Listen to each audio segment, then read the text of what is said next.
பார்த்து வருகிறோம். 2023ஆம் ஆண்டுக்கான தந்தை பெரியார் அம்பேத்கர் விருதுகளை தமிழ்நாடு அரசு அறிவித்திருக்கிறது. இது தொடர்பான விவரங்களுடன் செய்தியாளர் பாண்டியராஜன் இணைந்திருக்கிறார். பாண்டியராஜன், யார் யாருக்கு விருதுகள் அறிவிக்கப்பட்டிருக்கிறது, விவரங்கள்?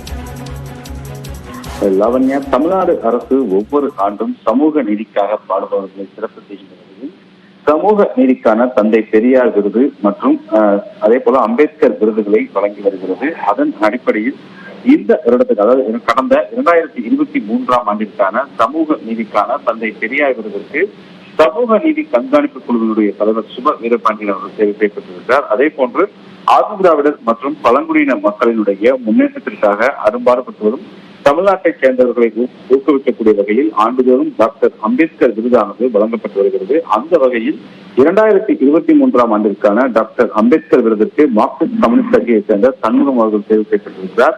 தேர்வு செய்யப்பட்ட 2 விருதாளர்களுக்கும் முதலமைச்சர் மு.க.ஸ்டாலின் நாளை விருதுகளை வழங்கி சிறப்பிக்கிறார். மேலும் விருது பெறக்கூடிய விருதாளர்களுக்கு விருது தொகையாக 5 லட்சம் ரூபாயுடன் தங்கப்பதக்கம் மற்றும் தகுதி உரையும் வழங்கப்பட இருக்கின்றது. லாவண்யா,